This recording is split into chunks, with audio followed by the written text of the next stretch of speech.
여야 모두에서 공천 파열음이 나오는 상황에서 지도부의 움직임과 발언 수위가 심상치가 않습니다. 정치부 김아린 기자와 좀 더 자세히 짚어보겠습니다. 김 기자, 최근 이재명 대표 발언 빈도 많이 늘었고요. 그리고 수위도 굉장히 강해진 것 같습니다. 특히 오늘 두드러졌죠? 네, 이 대표는 오늘 하루만 해도요. 아침 8시 반부터 조금 전까지 무려 9개의 글을 SNS에 올렸습니다. 특히 언론 탓을 하는 게 눈에 띄는데요. 이틀 연속으로 당내 사천 논란 등 공천 잡음을 언론 책임으로 돌렸습니다. 민주당은 시스템 공천 중인데 국민의힘이 엉터리로 지적하고 언론이 이를 가짜 뉴스로 확대 재생산한다는 겁니다. 사천이니 측근 공천이니 무슨 친명 공천이니 이런 얘기들이 많이 나옵니다. 일부 언론의 이 잘못된 행태도 정말로 심각합니다. 사실은 그렇지 않은데 언론이 편향적이라는 그런 뜻입니까? 네, 오늘 올린 SNS 글에서 이 대표는요. 민주당이 떨어졌다는 기사는 있어도 올랐다는 기사는 없다면서 국민의힘 36%, 민주당 39%인 한 여론조사 결과를 공유했습니다. 민주당에 유리한 기사가 안 나온다는 취지로 해석이 됐는데요. 하지만 이 여론조사만 자세히 뜯어봐도 오차 범위 내 격차인데다 같은 조사에선 국민의힘 공천의 긍정적인 응답이 민주당보다 11%포인트 앞선 것으로 나타났지만 이런 얘기는 하지 않았습니다. 자, 그럼 이 대표가 이처럼 공세적으로 움직이는 건 무슨 계기가 있었다 이렇게 봐야 하는 겁니까? 민주당 내부에선 최근 수도권을 중심으로 한 지지율 하락에 대한 불안감으로 보는 시각이 있습니다.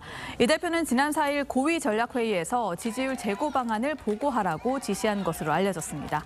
한 민주당 관계자의 말을 빌리자면 내부 입단속은 하고 본인 발언은 늘었다고 했습니다. 그러다 보니 실수도 나왔는데요. 정우택 의원이 단수 추천을 받았는데 돈 봉투를 받았다고 지적한 최고위 발언에 대해 경선 승리한 걸 단수 공천으로 잘못 말했다며 조금 전 SNS를 통해 사과하기도 했습니다. 하지만 정 의원은 오늘 저녁 이 대표를 허위사실 공표 혐의로 경찰에 고소했습니다. 자, 국민의힘 한번 보죠. 조용한 공천이라고 이야기가 됐었습니다만 이제 드디어 반발이 나오고 있습니다. 네, 오세훈 서울시장과 가까운 것으로 알려진 이창근 위원장이 하남갑에서 컷오프되면서 친윤 이용 의원과 김기훈 변호사 등이 경선에서 붙게 됐습니다. 유승민 계인 유경준 의원도 강남 병해에서 컷오프됐죠. 이를 두고 비윤계 차별이 아니냐 이런 불만이 나온 겁니다. 실제로 그렇게 볼 여지가 있는 겁니까?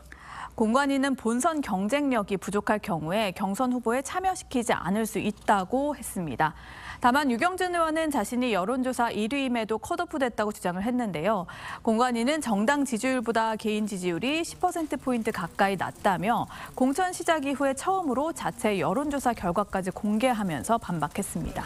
자, 이제 공천이 거의 막바지잖아요. 남은 지역은 언제 발표한다고 합니까? 네, 강남 갑을과 대구 동구갑, 북구갑, 울산 남구갑 이렇게 총 5곳에 대해서는 모레부터 국민 추천제를 통해서 접수를 받기로 했습니다. 국민으로부터 후보를 직접 추천받는다는 취지로 그동안 부족하다는 비판을 받았던 청년과 여성 비율을 높이겠다는 방침입니다. 다만 시간과 비용을 들여 경선 준비를 해왔던 기존 후보들 사이에서는 이제 와서 국민 추천이란 명분으로 낙하산 공천을 하는 것 아니냐는 불만도 나옵니다. 발표 시기도 아마 빨라야 이달 중순 돼야 나올 것으로 보입니다. 이재명 대표가 오늘 공천 정말 다시 하고 싶지 않다 이런 말을 했잖아요. 근데 진심인지는 모르겠습니다만 모두가 만족하는 공천이라는 건 불가능하다. 이걸 또 새삼 느낄 수 있겠습니다. 자, 잘 들었습니다.